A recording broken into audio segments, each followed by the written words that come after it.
Welcome to the Luz and Dolly Show. I'm Luz. And I am Dolly. And today we are going to speak to you about forgiveness. We're very excited about this segment because, well, you know, a lot of things happen when you choose to forgive or not to forgive. It's a big one, that forgiveness or lack thereof. We've had a lot of communications or conversations in the past with friends, family, each other. And that's a really big one. So I'm very excited to be able to share this with you guys. I am glad that we are doing this today. I think it's so imperative that people realize what forgiveness can actually do, not only physically, but emotionally, not only to yourself, but also obviously to those that surround you. Of course. And that are affected by it. Yeah, they say that there's so much power in forgiveness that unless you begin to practice it, you don't get that benefit. And you plainly stated about the physical attributes. Absolutely. When we hold on to resentment and anger and pain, it's amazing what happens to our body. And we don't even put two and two together to recognize it. I agree with that. And it's interesting because many times, and I'm sure you've heard this, people say, well, he does not deserve my forgiveness, or she does not deserve my forgiveness because of what they've done to me. And I find that very interesting because, you know, maybe perhaps I used to think that way too. Perhaps. perhaps a while ago. But no, a lot has changed. I know I have intentionally chosen to make changes for the better. And that's part of it. Forgiveness is actually forgiving those that I believe have wronged me in one way or another. So I know that you have done a lot of research because that's what Lucy does. She really enjoys doing the research and sharing it with our audience members. Why don't you share a little bit about what you found? Yeah, well, obviously on a personal level, we have our own situations that we've dealt with. And when you do research, it just confirms or solidifies the information, and it hits home to me. And then to be able to share with the audience and with you with examples of what we've been through in life and what those aha moments are, that just fills me. Absolutely. So one of the big quotes that I've heard as of late, which was interesting, is from Buddha. Holding on to anger is like drinking poison and expecting the other person to die. You know, when I first heard that, I was like, ooh, that's deep. I really felt that was so deep because, well, it's true. You're holding on to it. And if you really think about it, who's it really affecting? Is it you? Or is it the other person? That person may not even realize that you're still angry at them. Not at all, not at so all. It's and not it does affecting. nothing for them. It's absolutely not. Exactly. It's but now for you yes. may be holding on to that, and you may be seeing a picture, or you may be thinking and having a memory, and all of a sudden you're angry again, but you're the one who's truly being affected. So it's only affecting you, yes. Exactly, exactly. So I thought that was good. That was That's very good. The other way that it was phrased by Buddha was holding on to anger is like grasping a hot coal and about to throw it at someone, and you're the one that's being burned because it's in your hand prior to releasing it. Right. So that is just something for us to remember and realize.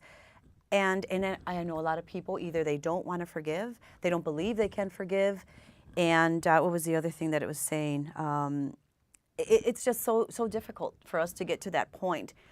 I think that, you know what, realistically, when it comes to forgiveness, sometimes people feel, depends on the extent of the situation. Yeah. And they, you know, if, you know, somebody took my parking space, it may not be a big deal. But if somebody murdered my child, can I forgive someone who would do that to my kids, who would do that to my family, who would have impacted me so greatly? And so I think that that's where the problem lies. Many people don't know where to draw the line. Where to draw that line. Yeah. Where should they say, you know what, it's not about the other person. Can I forgive that person for hurting me, for being intentional? Right, and that was something really big that you brought up, and I'm glad you brought that up because I wanted to clear something up regarding our anger segment, and if I may. Of course. I said a phrase that said that anger is a very a good and positive emotion to have. And I'd like to rephrase that with anger is just like fire. If it's not good or bad, fire and anger are not good or bad, it's how you react to it. Okay, so it's just important. I just wanted to make sure. I'm not trying to say that anger is a good emotion to have. It's just that it's like fire. You know, I it's think not that good or anger bad. is a necessary emotion to You have. do. It's, I don't believe so, but That's where we agree to disagree. Well, of course you don't believe so. We don't have to agree on everything. But anger is a definite necessity because you have to be able to express your true emotions that you are, encountering at the moment. I mean, if you're happy and you start jumping up and down in happiness, that's awesome. I mean, but if you're not, why are you trying to hide it? Why are you trying to? To me, it's like a flyby. It comes in and there's a little bit of, and then you take a deep breath and then you release it and let it go. Because all of those emotions create impressions and wounds in a cellular level within your body. So to me, I've always been, trying to heal the body and do positive things. As soon as it comes in, I release it. No, and I get that. Yeah. And it'll be a work in progress. But I would rather, like I said, let it out at that moment, even if it's a burst, let it out and be done with it, than just to continue to let it scar me. And then that's where forgiveness comes in. Right, because right. I may get angry at a person, but am I going to forgive the situation, the person, forgive myself? And that's very huge. Which is critical because sometimes we're also very harsh on our own, to ourselves. Yes. Or we don't even realize that we need to forgive ourselves. I was mentioning to Dolly yesterday that I went to an individual. I love to try new things and have sessions to help heal and improve and to be the best person that I am intended to be. So I went to an individual on Wednesday thinking that I needed to work on forgiving 2 individuals for something they had done to me, a couple of years ago. When I was in the middle of the session, I was mentioning to Dolly, those 2 individuals didn't even come to my thought process. What happened was 2 other individuals for something they had done to me when I was 7 and 15. It was just amazing that would come to light. And when I realized that they came to my thoughts and I thought, I've already forgiven them. Why are they in my thoughts? It hit me. I had not forgiven myself for not having done anything to rectify that situation and that hurt. And then I allowed myself forgiveness for myself. So be aware that it's not only forgiving the other individual, which is a huge, amazing deal. It's also forgiving yourself for what you did or what you didn't do. Well, one of the biggest issues when it comes to, situations that you may find yourself in is you have self-doubt, right? You have those limiting beliefs.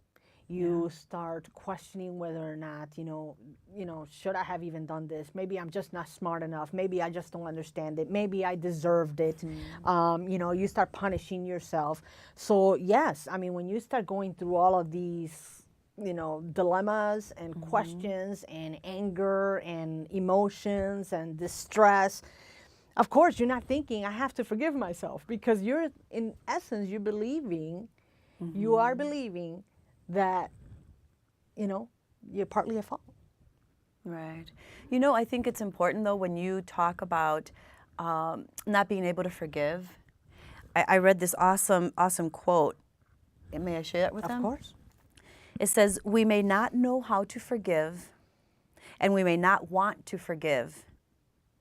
But if we are willing to forgive, the mere fact that you are willing to forgive, that begins the healing process. And I thought that's so powerful that some of us say, I'm not going to forgive him. He doesn't deserve to be forgiven. I don't even know if I can forgive him. And before you realize that, when I always say, like Louise says, your thoughts and your words become your reality. So first of all, stop saying that you can't forgive, that you don't know how to forgive, and just say, I am grateful to be able to begin to forgive that person or that situation, and that will start the process. And I am truly grateful to Luz for sharing those words with me, because I have been through some ordeals in the last year or so, and it was difficult for me to initially forgive. But I said, you know what? I need to do this for me. Yes. I need to heal. I need to focus on what's going to make me the powerful and amazing Latina woman that I am meant to be. And you know what? I think it's been awesome. I have taken those lessons, but I have also, done other things to help me through it. Put it to work, yeah. I absolutely, definitely put it to work. I And wanted to make sure that I healed. And I honestly feel like I have forgiven those that have wronged me in different areas of my life. And you know what? It doesn't matter anymore. What matters to me is I'm healthy, I'm happy, I feel amazing. You're healthy emotionally and mentally, which in turn becomes Physically. healthy physically, which is so powerful. Absolutely. Yeah. Absolutely. And I was even mentioning to you, I was like, hey, I'm losing weight. Look at me. Everything else starts falling into perfect rhythm. We don't realize those things because we're stuck. And that's why this work is so powerful and important, because we don't realize. But when we start allowing that to begin, when you said, I'm going to try to forgive, all of a sudden it started happening. You It's like a door opened. Yes. It's like a door A little opened. gap, and then all of a sudden you stop talking about the wrongs that individual has done, and therefore your energy starts coming down and more balanced. And before you know it, you don't share those situations any longer. Therefore, you don't have that anger on your face, on your heart, and it starts smoothing the pathway. And there you are. Well, not only that, I actually Powerful. feel that I am now kinder. And I've always been a kind person, but I'm kinder, not only to myself and to those that surround me, but even to that person. And the energy surrounding you, honey. Absolutely, absolutely. She walks around me and she's like, this is interesting. I feel so calm. This is foreign, but I like it. And I could feel her energy. It's so powerful. The words that come out of her mouth, the tempo that comes out of her mouth when she uses words. When people cut in front of her when she's driving, totally different. So that is the point that we're trying to share with you, not just because of our experiences, but just to tell you that nothing is impossible when you want to change. Well, briefly, Luz, do you have a couple tips on what people need to do in order to start learning to forgive? How can we do this? You know, I wanted to share this last one, which was in my chapter in the book. It said, when you forgive, it allows a new light to illuminate on the person or situation that is being forgiven. Did you get that? When I forgive, When you forgive, it allows a new light to illuminate on the person or situation that is being forgiven. And therefore you can see him with brand new eyes, and therefore in turn you can feel and see yourself in a brand new light. I think that's where I'm at. It's a circle. Yes, that's you are. I Yes, feel you the are. light. You know, one other thing is forget the Yes. wrong. To initiate that forgiveness, forget the wrong and make a promise to yourself. Well, the wrong is really coming from the hurt. Just let it go. Correct. Just let it go. Let I it know. go, and it'll be so much healthier. Absolutely. Oh, I've been my. hurt. You've been hurt. We've all been hurt some way or some shape or form. But it's time to let go. Let's Yes. focus on us. Let's focus on what's most important, what's going to make us happy, what's going to make us the amazing, wonderful individuals that we were meant to be. Living life to its fullest. Absolutely. And that wraps up our time today. It sure does. But you know what? I want to make sure that you all absolutely remember to ask, Believe and receive. and receive. Have a blessed day.